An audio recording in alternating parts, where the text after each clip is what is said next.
When it comes to deliverance, so many times people think that, well, I asked God to deliver me from this stronghold, but he didn't do it all the way because I still struggle. Whatever your thing is, be it homosexuality, lust, depression, anxiety, fear, whatever it is, drugs, alcohol, when God does something, he does it 100%. He does it all the way. But because we feel that we haven't been delivered because of our feelings, right? Because we still struggle, because we still have those thoughts and desires, we say, well, maybe God didn't do it, or maybe he doesn't do these things anymore. Maybe he's not doing it for me. That's not true. When we ask God for deliverance, he'll do it, okay? We need to mean that with all of our heart. We need to come to the end of ourselves and say, I am done with this. Not holding on to it a little bit with our heart, because in our heart we still, like this sin. We still really, maybe we don't really want to give it up or let it go. We need to just be at a point in our life where we say, I am done. I can't do this anymore. God, please deliver me from this stronghold. I give it to you. Like, take it away from me. And when we do that, God breaks that chain in our life. That chain, that stronghold connected to you, he breaks that.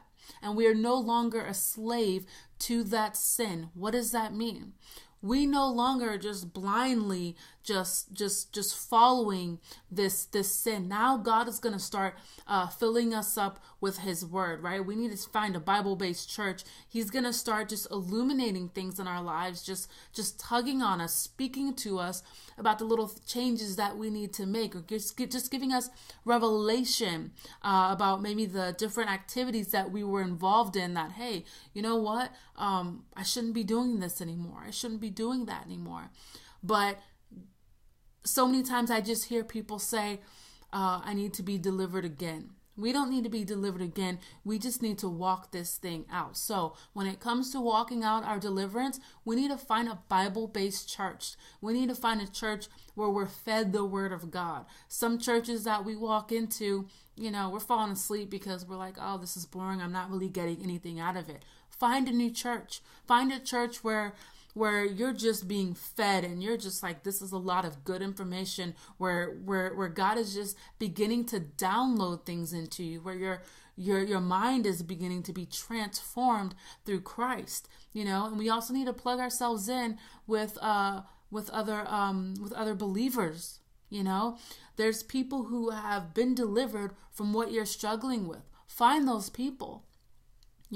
Find people who will love you exactly where you're at right now and who are willing to walk with you in this journey, because they can say, people that have been through it already, they can say, you know what, you're going to come up to these crossroads. It's going to be difficult. You're going to feel like giving up, like there's no light at the end of this tunnel, but God. I got through it. I got through it when I got through this, and someone was there to walk me through it. Don't give up when you get to this crossroad, so they can illuminate those things in front of you, and you could see those stumbling blocks as they come, when they come. And those are like red flags, and you're like, okay, I was warned about this. Okay. And what did she tell me to do when this happens? We can propel so much further, quicker, if we surround ourselves with other believers who have been there and done that. When we find a Bible-based church where we are being fed the word of God, where we're growing, okay? So when God does something, he does it all the way. He doesn't have to do anything, but we have to walk that thing out. All right. Love you guys.